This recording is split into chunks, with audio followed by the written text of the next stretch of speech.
सवाल ये होता है कि मैडम क्या हमें पता चल सकता है कि हमारी ट्विन प्रेगनेंसी है। सिम्टम्स जो आपको प्रेगनेंसी के स्टार्ट में होते हैं, जैसे कि नोजिया है, वॉमिटिंग है, ब्रेस्ट की स्वेलिंग है, ब्रेस्ट टेंडरनेस है। जितनी ज़्यादा प्रेगनेंसीज होंगी उतने ही ज़्यादा ये हार्मोन बन रहा होगा।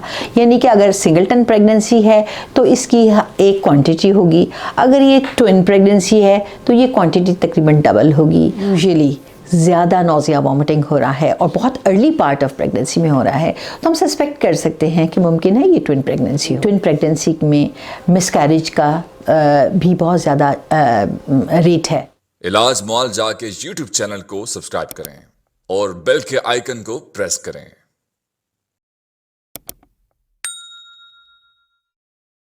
अस्सलाम वालेकुम नाज़रीन, आज मैं फिर एक और बहुत ही अच्छा टॉपिक डिस्कस करने लगी हूँ। ये भी ऑब्स्टेट्रिक्स से रिलेटेड है और ये है ट्विन प्रेगनेंसी। अच्छा, अब सबसे पहला तो जो सवाल ये होता है कि मैडम क्या हमें पता चल सकता है कि हमारी ट्विन प्रेगनेंसी है, यानी कि अल्ट्रासाउंड वगैरह से पहले। तो हम डिस्कस करते हैं कि बाज़ दफ़ा जो सिम्टम्स होते हैं वो उनसे ही आपको अंदाज़ा हो जाता है कि शायद ये प्रेगनेंसी ट्विन प्रेगनेंसी तो नहीं। यानी कि वो सिम्टम्स जो आपको प्रेगनेंसी के स्टार्ट में होते हैं, जैसे कि नोजिया है, वॉमिटिंग है, ब्रेस्ट की स्वेलिंग है, ब्रेस्ट टेंडरनेस है और मूड स्विंग्स हैं, या फिर ये सारे सिम्टम्स जो हैं आपको बहुत ज़्यादा होंगे, क्योंकि ये सारे सिम्टम्स एक्चुअली रिलेटेड होते हैं ब्लड में एक हार्मोन की अमाउंट से, जो होता है बीटा HCG।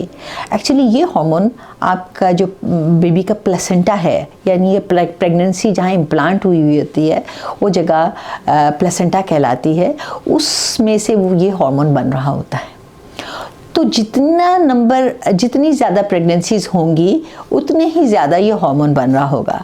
यानी कि अगर सिंगलटन प्रेगनेंसी है तो इसकी एक क्वांटिटी होगी, अगर ये ट्विन प्रेगनेंसी है तो ये क्वांटिटी तकरीबन डबल होगी, अगर ये ट्रिपलेट प्रेगनेंसी है तो ये क्वांटिटी तकरीबन 3 टाइम्स होगी। और इसी हार्मोन की ज़्यादती की वजह से आपको सारे प्रेगनेंसी के ये सिम्टम्स, जैसे कि नोजिया है, वॉमिटिंग है और बीइंग फुलनेस है, और ये सारी फीलिंग्स जो हैं आ रही होती हैं, ब्लोटिंग है और क्रैम्प्स हैं, ये सारा कुछ हो रहा होता है। तो अगर आपको अनयूजुअली ज़्यादा नोजिया वॉमिटिंग हो रहा है और बहुत अर्ली पार्ट ऑफ प्रेगनेंसी में हो रहा है तो हम सस्पेक्ट कर सकते हैं कि मुमकिन है ये ट्विन प्रेगनेंसी हो। अच्छा, अब इसको डायग्नोस कैसे किया जाए? इसको डायग्नोस करने का सिर्फ एक ही तरीका है और वो है अल्ट्रासाउंड। जब हम अल्ट्रासाउंड करेंगे तो उसमें हमें एक की बजाय दो बेबीज़ नज़र आ जाएंगे, या एक की बजाय 3 बेबीज़ नज़र आ जाएंगे, या 3 सैक्स नज़र अगर अर्ली प्रेगनेंट उससे भी ज़्यादा अर्ली प्रेगनेंसी है तो 2 या 3 सैक्स नज़र आ जाएंगी।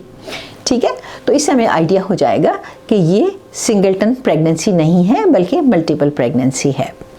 अच्छा, अब आप पूछेंगे कि क्या ट्विंस में कॉम्प्लिकेशंस सिंगलटन प्रेगनेंसी के मुकाबले में ज़्यादा होती हैं? तो इसका जवाब है जी, yes. Singleton pregnancy twin pregnancy के मुकाबले में कम कॉम्प्लिकेटेड होती है, लेकिन जो ट्विन प्रेगनेंसी है उसके अंदर जो कॉम्प्लिकेशंस होती हैं वो सिंगलटन प्रेगनेंसी के मुकाबले में ज़्यादा अर्ली शुरू हो सकते हैं। ट्विन प्रेगनेंसी में मिसकैरेज का भी बहुत ज़्यादा रेट है। उसके अलावा उसमें उन बेबीज़ में कुछ बर्थ डिफेक्ट्स के ज़्यादा चांसेस हो सकते हैं, न्यूरल ट्यूब डिफेक्ट्स के चांसेस ज़्यादा हो सकते हैं, स्पाइना बाइफिडा के चांसेस ज़्यादा हो सकते हैं। ये तो हैं सारी चीज़ें जो कि फर्स्ट ट्राइमेस्टर ऑफ प्रेगनेंसी में पता चलती हैं। सेकेंड ट्राइमेस्टर ऑफ प्रेगनेंसी में जो चेंजेस ज़्यादा हो सकती हैं या कॉम्प्लिकेशन ज़्यादा हो सकती हैं ट्विन प्रेगनेंसी में, वो हैं जैसे कि डायबिटीज़, उन लोगों में ज़्यादा चांस है डेवलप हो जाएगी जेस्टेशनल डायबिटीज़। उन लोगों में ज़्यादा चांस है कि प्रेगनेंसी इंड्यूस्ड हाइपरटेंशन डेवलप हो जाएगी। उन लोगों में ज़्यादा चांस है कि प्री एक्लेम्सिया या एक्लेम्सिया हो जाएगा। फिर तो हम आते हैं सेकेंड ट्राइमेस्टर की और कॉम्प्लिकेशन जो कि बेबी की कोरियोनिसिटी से रिलेटेड होती हैं। यानी कि कोरियन से मुराद है कि अगर बेबी एक ही सेल के डिवाइड होने से बने हैं 2 और उनका एक प्लेसेंटा है जो उनको फीड कर रहा है, तो उससे रिलेटेड भी कुछ कॉम्प्लिकेशंस हो सकती हैं, जिसमें एक बच्चे की डेवलपमेंट ज़्यादा हो रही है, दूसरे की कम हो रही है, या एक बच्चे को ज़्यादा खाना मिल रहा है, दूसरे को कम खाना मिल रहा है, या एक बच्चा जो है ज़्यादा खून ले रहा है, दूसरा कम ले रहा है। ये चीज़ें हो सकती हैं।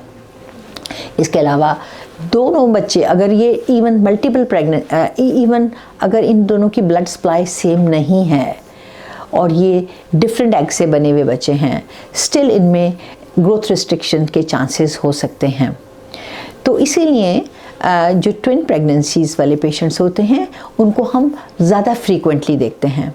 हम उनको क्लोज बहुत हर 2-2 हफ्ते के बाद या 3-3 हफ्ते के बाद देखते हैं।